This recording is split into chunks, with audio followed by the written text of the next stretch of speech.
So you came all the way from Toronto to Watford in England just for Bilderberg. Why do you think it's so important? Well, the reason why it's so important to expose groups like Bilderberg is because these are the true kind of powerful elite. I mean, when you have politicians, military men, and media moguls, and heads of finance meeting together behind closed doors, that to me is worthy of an event being covered by journalists. And basically, we want to find out, document who's attending, and when you get an idea of who's attending, you can have an idea of what sorts of topics are being discussed that particular year. And so that's why it's very important to stay on top of these kinds of things, to see what they're up to. I mean, even within Bilderberg, there's almost like an inner circle within that inner circle. I mean, we got to remember that people still get invited to attend Bilderberg meetings by those on the steering committee.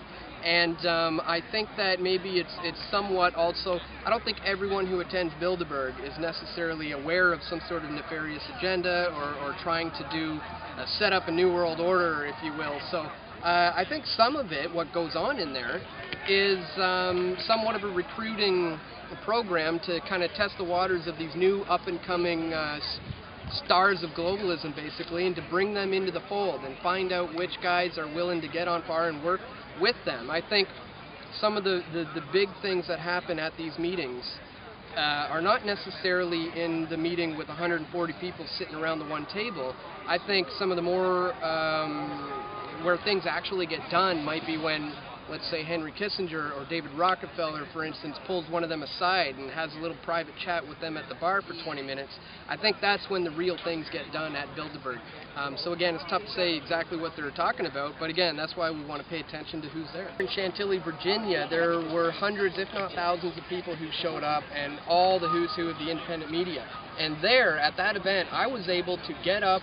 I could literally have my lens on their car windows, and I was documenting everyone who was going in there, and I think maybe they learned their lesson from last year, and they realized we just can't let this amount of people get that close to the delegates. So it seems like what's going on here this time around is that they've learned from last year, and they've kind of penned us into this, kind of letting us have our little area. So do you think this can carry on, us and them, like they are over there and we can't get anywhere closer to it? Or what do you foresee, I guess is what I'm getting at, for the future of the conference?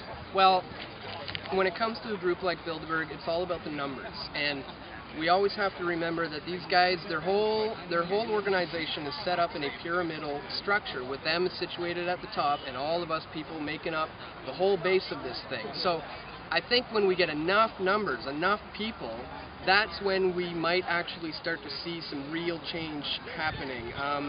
You know, this thing, as I said, represented in the pyramidal structure, if, let's say, 1 million people represent the bottom brick of that pyramid and they just step away from this thing, we may be able to see the beginning of a crash, and Bilderberg may no longer be able to continue. So I think it all comes down to the numbers, and that's why it's important to continue to document this, do the work that you guys are doing, continue to attend these types of events so we can continue to spread the word. Awareness is still key about this point. People need to know that this is going on, and once we have the numbers, we may see a change.